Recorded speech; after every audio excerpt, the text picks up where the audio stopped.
शांताकारं भुजंगशयनं पद्मनाभं सुरेशं विश्वाधारं गगनसदृशं मेघवर्णं शुभांगं लक्ष्मीकान्तं कमलनयनं योगिभिध्यानगम्यं वंदे विष्णु भवभयहरं सर्वलोकैकनाथं। मंगलम भगवान विष्णु मंगलम गरुड़ध्वज मंगलम पुंडरीकाक्ष मंगलाय तनोहरि। ओम नमो भगवते वासुदेवाय। आज का दिन आप सभी के लिए मंगलमय हो। आइए सुनते हैं चैत्र मास कथा का 25वां अध्याय। श्री सुखदेव जी राजा परीक्षित जी से नरकों के बारे में बताते हुए आगे कहते हैं, राजन, इस लोक में जो व्यक्ति चोरी या बदजोरी से आपत्ति का समय न होने पर भी किसी दूसरे पुरुष के स्वर्ण व रत्न आदि का हरण करता है, उसे मरने पर यमदूत संरस नामक नरक में ले जाकर तपाए हुए लोहे के गोलों से दागते हैं और सरसी से उसकी खाल नोचते हैं। इस लोक में यदि कोई पुरुष अगम्य स्त्री के साथ संभोग करता है अथवा कोई स्त्री अगम्य पुरुष से व्यभिचार करती है तो यमदूत उसे तप्त सुरमी नामक नरक में ले जाकर कोड़ों से पीटते हैं तथा पुरुष को तपाए हुए लोहे की स्त्री मूर्ति से और स्त्री को तपाई हुई पुरुष प्रतिमा से आलिंगन कराते हैं। जो पुरुष इस लोक में पशु आदि सभी के साथ व्यभिचार करता है उसे मृत्यु के बाद यमदूत वज्र कंटक सालमली नरक में गिराते हैं और वज्र के समान कठोर कांटों वाले सेमर के वृक्ष पर चढ़ाकर फिर नीचे की ओर खींचते हैं। जो राजा या राजपुरुष इस लोक में श्रेष्ठ कुल में जन्म पाकर भी धर्म की मर्यादा का उच्छेद करते हैं, वे उस मर्यादातिक्रमण के कारण मरने पर वैतरणी नदी में पटके जाते हैं। यह नदी नरकों की खाई के समान है। इसमें सभी प्रकार की गंदी चीजें भरी हुई होती है। वहां गिरने पर उन्हें इधर उधर से जल के जीव नोचते रहते हैं, किंतु इससे उनका शरीर नहीं छूटता। पाप के कारण प्राण उसे वहन किए रहता है और वे उस दुर्गति को अपनी करने का फल समझकर मन ही मन संतप्त होते रहते हैं। इस लोक में जो ब्राह्मण आदि उच्च वर्ण के लोग कुत्ते या गधे पालते हैं और शिकार आदि में लगे रहते हैं तथा शास्त्र के विपरीत पशुओं का वध करते हैं, मरने के पश्चात वे प्राण रोध नरक में डाले जाते हैं और वहां यमदूत उन्हें लक्ष्य बनाकर बाणों से बिंधते हैं। जो पाखंडी लोग पाखंड पूर्ण यज्ञों में पशुओं का वध करते हैं उन्हें परलोक में वैसस नरक में डालकर वहां के अधिकारी बहुत पीड़ा देकर काटते हैं। जो कोई चोर अथवा राजा या राजपुरुष इस लोक में किसी के घर में आग लगा देते हैं, किसी को विष दे देते हैं अथवा गांव या व्यापारियों की टोलियों को लूट लेते हैं, उन्हें मरने के पश्चात सारमयादन नामक नरक में वज्र किसी डाढ़ों वाले 720 यमदूत कुत्ते बनकर बड़े वेग से काटने लगते हैं। इस लोक में जो पुरुष किसी की गवाही देने में, व्यापार में अथवा दान के समय किसी भी तरह झूठ बोलता है, वह मरने पर आधार सुने अविचिमान नरक में पड़ता है। वहां उसे 100 योजन ऊंचे पहाड़ के शिखर से नीचे की ओर सिर करके गिराया जाता है। उस नरक की पत्थर की भूमि जल के समान जान पड़ती है, इसलिए इसका नाम अविचिमान है।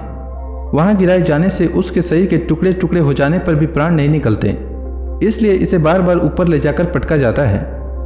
जो ब्राह्मण या ब्राह्मणी अथवा व्रत में स्थित और कोई भी प्रमादवश मद्यपान करता है तथा जो क्षत्रिय या वैसे सोमपान करता है उन्हें यमदूत अयःपान नाम के नरक में ले जाते हैं और उनकी छाती पर पैर रखकर उनके मुंह में आग से गलाया हुआ लोहा डालते हैं। जो पुरुष इस लोक में निम्न श्रेणी का होकर भी अपने को बड़ा मानने के कारण जन्म तप विद्या आचार वर्ण या आश्रम में अपने से बड़ों का विशेष सत्कार नहीं करता, वह जीता हुआ भी मरे के समान है। उसे मरने पर छार करदम नाम के नरक में नीचे को सिर करके गिराया जाता है और वहां उसे अनंत पीड़ाएं भोगनी पड़ती है।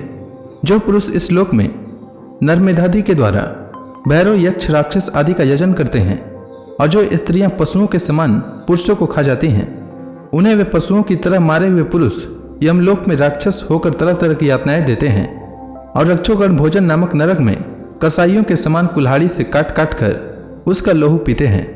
तथा जिस प्रकार वे मांस भोजी पुरुष इस लोक में उनका मांस भक्षण करके आनंदित होते थे, उसी प्रकार वे भी उनका रक्त पान करते और आनंदित होकर नाचते गाते हैं। इस लोक में जो लोग वन और गांव के निरपराध जीवों को, जो सभी अपने प्राणों को रखना चाहते हैं, तरह तरह के उपायों से फुसलाकर अपने पास बुला लेते हैं और फिर उन्हें कांटे से बेधकर या रस्सी से बांधकर खिलवाड़ करते हुए तरह तरह की पीड़ाएं देते हैं, उन्हें भी मरने के पश्चात यम यातनाओं के समय शूलप्रोत नामक नरक में शूलों से बेधा जाता है। उस समय जब उन्हें भूख प्यास सताती है और कंक बटेर आदि तीखी चोचों वाले नरक के भयानक पक्षी नोचने लगते हैं, तब अपने किए हुए सारे पाप याद आ जाते हैं। राजन, इस लोक में जो सर्पों के समान उग्र स्वभाव पुरुष दूसरे जीवों को पीड़ा पहुंचाते हैं, वे मरने पर दंड सुख नाम के नरक में गिरते हैं।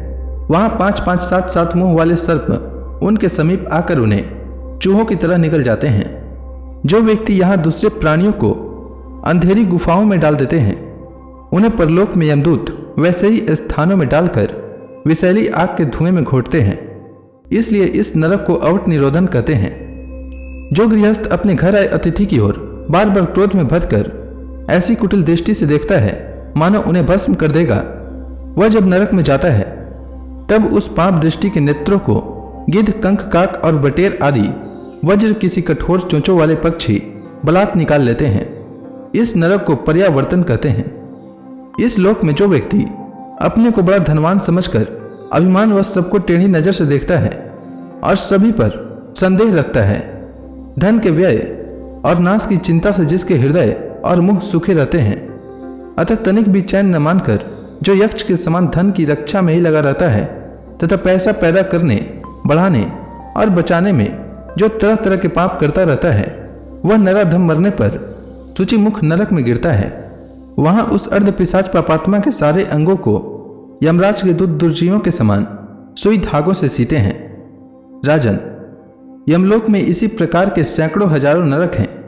उनमें जिनका यहाँ उल्लेख हुआ है और जिनके विषय में कुछ नहीं कहा गया, उन सभी में सब अधर्म परायण जीव अपने कर्मों के अनुसार बारी बारी से जाते हैं। इसी प्रकार धर्मात्मा पुरुष स्वर्ग आदि में जाते हैं। इस प्रकार नरक और स्वर्ग के भोग से जब इनके अधिकांश पाप और पुण्य क्षीण हो जाते हैं, तब बाकी बचे हुए पुण्य पाप रूप कर्मों को लेकर ये फिर इसी लोक में जन्म लेने के लिए लौट आते हैं।